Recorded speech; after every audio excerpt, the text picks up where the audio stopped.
Hello, everybody. I'm excited to be here today to give my talk, and I hope you're as excited about this virtual convention as I am. My topic today is going to be inflammation and your diet, 3 keys to living a healthier life. My name is Dr. Steve Sabo, or Dr. Steve for short. And why don't we just go ahead and cut to the chase here? So let me ask you this.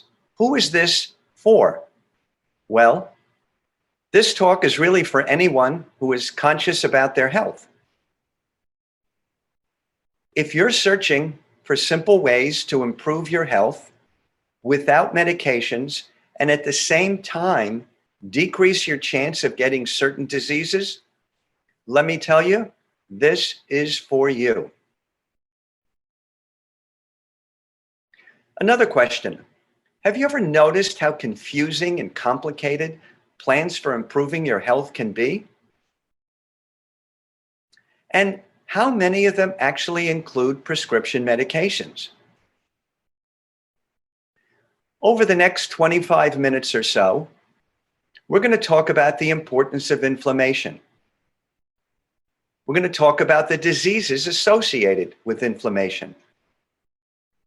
And most importantly, we're going to talk about how to decrease inflammation in your body and at the same time improve your health. My promise to you today is to give you 3 simple steps so you can take control of your health. Are you ready to get started? Here we go. Another question. Do you know anyone who may have weight gain or weight loss, frequent infections, chronic fatigue, insomnia, anyone who has pain in the joints or the muscles, diarrhea, constipation, acid reflux, anxiety, depression, mood disorders? Guess what? These are actually symptoms of chronic inflammation. Symptoms of chronic inflammation. Once you act on the recommendations I'm about to give you here today, you may feel more energetic. You may improve or even reverse some of the diseases that are caused by inflammation. You may decrease your risk of getting certain diseases, such as heart disease, diabetes, and depression. So let's start by asking a simple question. What exactly is inflammation? And so here's the definition. Inflammation is the process when your body fights against harmful things as it tries to heal itself. There are 2 types of inflammation. There's acute and chronic. And first, a little bit about acute inflammation. Causes of acute inflammation are trauma. When you bruise yourself, you bang your hand in the door. Infection, you get an infection in that hand, you get a boil, an abscess. And acute inflammation, as opposed to chronic inflammation, is rapid and it may be severe. But I want to actually spend the majority of this talk, and what we're going to be referring to is chronic inflammation. So what is chronic inflammation? It's something that lasts months to years, depending on the injury or the infection. And here's a key statement that I really want to emphasize. 60% of people die of diseases related to chronic inflammation. Let me say that once more, because it's really an impressive statistic.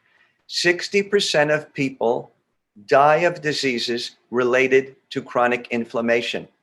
And what we're going to talk about today is the effects of chronic inflammation on the body.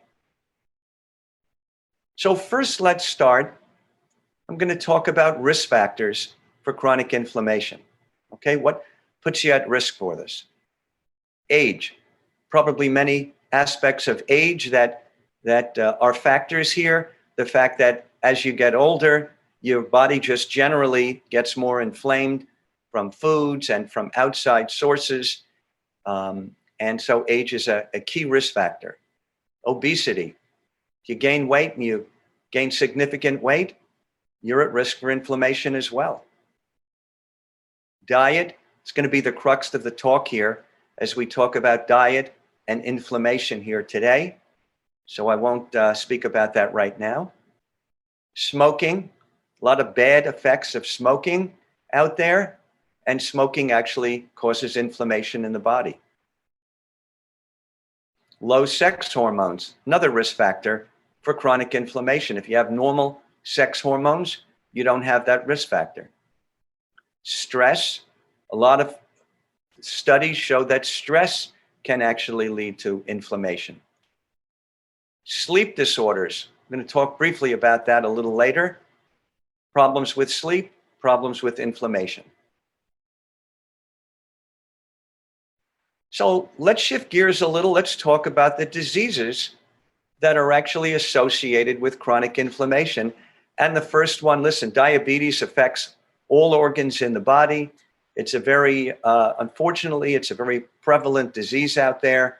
And this is a disease of inflammation of lots of organs in the body, diabetes. Rheumatoid arthritis is disease of the joints. It's because it's chronically inflamed joints, rheumatoid arthritis. Asthma, inflammation of the lungs. Heart disease is actually also been shown in studies to be associated with chronic inflammation. Kidney disease, another one. Inflammatory bowel disease, maybe a mouthful for some of you, and some of you may not know what this is, but it is a disease of inflammation of the intestines, of the bowels, and specifically refers to the diseases Crohn's disease and ulcerative colitis. Emphysema, another inflammatory disease of the lungs. And Alzheimer's disease, and let me just talk for a couple minutes about Alzheimer's disease. Many of you may know people, know relatives that have Alzheimer's dementia. This has actually also been shown in studies to be associated with inflammation. Let me talk now about a case, a person who suffered from inflammation, and I call it Nia's nightmare. So Nia's was actually at the time 40 years old. She was a successful actress. She started writing movie scripts. And guess what? When she started writing those movie scripts, she was at home. And what I found out is that she would write a page, have a snack, write a page, have a snack. And so you see where we're going with this. And what happened to her? Eventually, she was 40 pounds overweight. She gained 40 pounds from her new line of work and from all the snacking. And needless to say, like many people, she developed health issues. She had dizzy spells, she had diabetes, and she was told by her doctor she needed to lose weight. Does this story sound familiar to you, either with yourself or with someone you know? Someone who went on binge eating, gained weight, and then developed health issues. So what is Nia to do? Well, the key here, the key point of this talk is reducing inflammation leads to improved health. Reducing inflammation leads to improved health. So let me get to the meat of the talk, so to speak, and talk about three keys. I believe these are three keys to living a healthier life. The first key, avoid food ingredients that increase inflammation. So what are some of these ingredients? And there are actually 5 of them. I'm going to talk about that right now. Sugar. And I'm talking about table sugar and high fructose corn syrup lead to increased inflammation. And not only that, they lead to certain diseases, some of those diseases we were just talking about.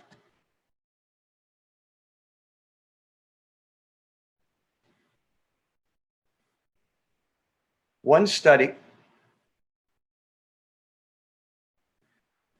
showed actually an increased incidence of breast cancer. And by the way, all the substances and foods that we're going to be talking about, I've got studies that show and support a lot of the evidence that we're going to be talking about here today. And so what are the sugar foods? Listen, no rocket science here. It's candy, it's chocolate, it's cookies, it's cakes. And I think we've been taught from a young age, these are foods that we should avoid. And it's because they increase inflammation. So sugar is number one. Number two, refined carbohydrates. Listen, not all carbohydrates are bad. There are a lot of people out there who think that carbohydrates are actually bad for you, but they're not. In fact, there's an unprocessed type of carbohydrates that are actually good for you. See, what happens is if you take the carbohydrate and you remove the fiber from it, which is the good part of it, you get the refined carbohydrates. And see, what's good about fiber is that it makes you feel food when you eat it. It makes you feel full when you eat the food. It actually helps control blood sugar, and it actually feeds the good bacteria in the gut. So it's all healthy for you, and that's in the an unprocessed type. Let me talk for a minute about high glycemic index. So when you eat any food, what happens is as you digest the food, your blood sugar levels go up. And if the food has what they call low glycemic index, it doesn't raise your blood sugar that much. Those are good foods. And other foods like refined carbohydrates here, like sugars, they raise your glucose levels very high. It's called high glycemic index. So refined carbohydrates and sugars are not good for you. And one of the reasons is because they raise your blood sugar a lot. They have a high glycemic index. And these type of foods, again, no surprise here, bread, pasta, pastries, sugary soda, processed foods with added sugar, all these type of foods tend to elevate your blood sugar and to a very high degree and should be avoided. So number three, food ingredients that increase inflammation and that should be avoided is something called artificial trans fats. And we'll backtrack and we'll talk about natural trans fats, and they're actually good for you. They're actually found in meat and in dairy. And the artificial type, which are the ones bad for you, actually increase inflammation. You want to try to avoid that. And those foods are French fries, fast foods, and foods with this substance. I know it's a mouthful, but it's partially hydrogenated vegetable oil. And by the way, I should say, you need to read labels on foods. I know until, I don't know how many years ago, I just grabbed the, whatever the food was. I didn't really read the labels, but you need to read the labels if you're going to be looking for ingredients for sugars, if there are any of these type of refined carbohydrates, and certainly if you're going to look for if it contains partially hydrogenated vegetable oil, you really need to read the labels. So food number 4 to avoid, processed meats. And processed meats come from meats that are cooked at very high temperatures. And examples of that, all right, we'll talk about the examples, but the examples are bacon and smoked meat and sausage and beef jerky. And with these type of foods, there's a very strong association with colon cancer, meaning that if you eat a lot of smoked foods, a lot of bacon and sausage, you're at an increased risk for developing colon cancer. You know, I don't know about you, but I happen to like bacon at a young age. I used to, cook bacon many times a week with eggs, fried eggs, and as you can see from only the first 4 here, you can see that not very good for you. I have a smoker, and I like to smoke foods, but I got to tell you guys, I eat it maybe once, twice a year. I use that machine. So, if you're going to do it in moderation. If you can avoid these type of foods, certainly better for you, and they increase inflammation as well. So the last in this category of foods to avoid because they increase inflammation is vegetable and seed oils. And that's because they contain something called omega-6 fatty acids. So predominant in these seed oils that are not good for you is soybean oil and corn oil because they promote inflammation. And my suggestion is that you should switch to foods that contain omega-3 fatty acids. See, not all fatty acids are bad for you. And certain types of foods, and we'll talk about those in a second, contain these omega-3 fatty acids, and they're actually really healthy for you. So you want to stay away from the vegetable oils and the seed oils. So key number 1 was avoid those type of foods that increase inflammation, but good news, you can substitute those foods for foods that decrease inflammation. And let's get right into that right here. Fruits and vegetables. Your mother, your grandmother may have told you, eat your fruits, eat your vegetables, and there's a good reason for it, actually. Studies have shown that these type of foods decrease inflammation. I mean, I eat blueberries almost every day. Oranges are great for you. Peppers, red peppers, they're great for decreasing inflammation. So if you do eat the foods in the key category number 1, eliminate those and switch those for some of these. Nuts. Nuts are really great anti-inflammatory compounds. The nuts that are great, the top ones actually that come to mind are almonds, walnuts, just great at reducing inflammation. Other ones, Brazil nuts and other types of nuts are really good for you too. Green and black tea, another anti-inflammatory. Here we get back to fish oil and other omega-3 fatty acids. These are fatty acids that are actually quite healthy for you. And again, you want to eliminate the omega-6 fatty acids, and you want to eat foods that contain omega-3 fatty acids. And fresh salmon is a good type of fish to eat because it contains these substances. So key number 3 is to take supplements that are also anti-inflammatory. And let's just go over a few of them here. Turmeric. Turmeric is a great substance. Actually, the active ingredient is curcumin. And curcumin is one of the best natural anti-inflammatory substances out there. It's a great anti-inflammatory. It's used, especially in the country of India, as a spice. Many people sprinkle it on food. I'm not going to get into it, but there are better ways of taking these type of supplements that will increase absorption in the body. But again, the key here, curcumin or turmeric, great anti-inflammatory. Next one, ginger. So ginger is a great spice. It's a great supplement to decrease inflammation. The next time you go out to a Japanese restaurant, you have some sushi, which me and my family love, sushi, sashimi, and you put that ginger on it. Just remember also that it's really healthy for you because it's decreasing inflammation in your body. CBD or cannabidiol, as well as all the cannabis species, are great natural anti-inflammatories. And myself personally, my family, we take a lot of supplements every day.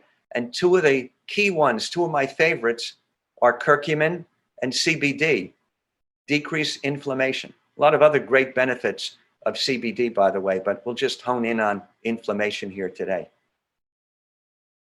Magnesium, another substance that decreases inflammation.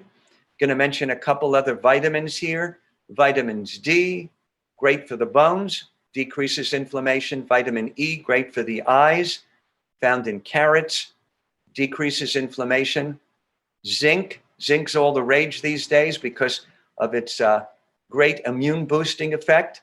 also in this category is an anti-inflammatory. And finally, the substance selenium. All of these substances decrease inflammation. Let me talk for a couple of minutes as we come towards the end over here of a few other ways that you can decrease inflammation in your body.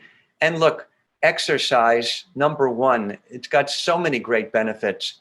Decreasing inflammation is another one. And I recommend exercise, of course, as tolerated. And if you have medical problems, you certainly want to talk to your doctor about that before you start any exercise regimen. Let's bring the next two up here. Avoiding alcohol and stopping smoking.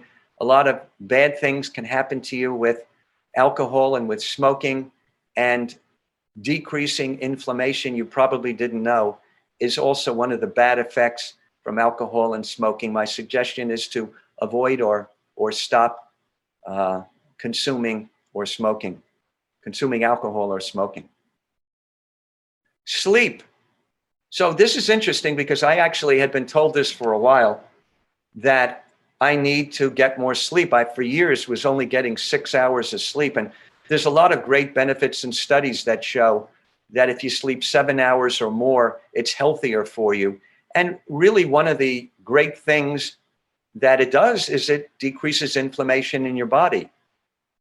Stress, look, studies have shown that stress is just not good for you in many different ways.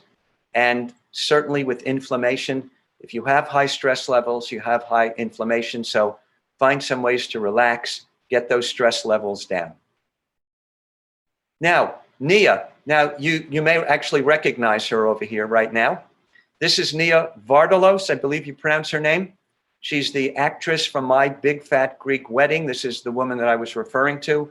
On the left is how she was when we last left off. And on the right is after she started doing the following. Well, she kept track of what she was eating. She realized she was eating a lot of those inflammatory foods. She eliminated those type of foods. She ate healthier. I read that instead of maybe eating fried chicken, she was eating, grilled chicken or chicken without the skin. And again, eliminated a lot of these bad foods. And she exercised daily. We just spoke about that, the benefits of that with inflammation. And obviously, you cut down the inflammation, you can get some great weight loss benefits as well.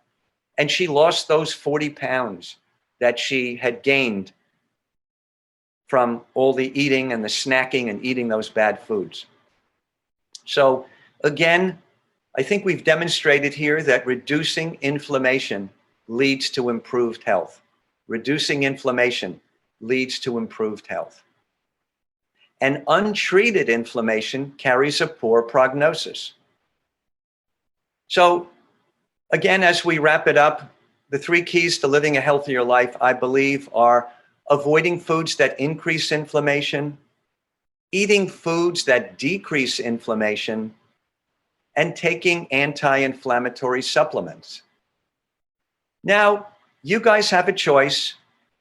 You can take the information I've given you and these simple steps from this talk and forget about it.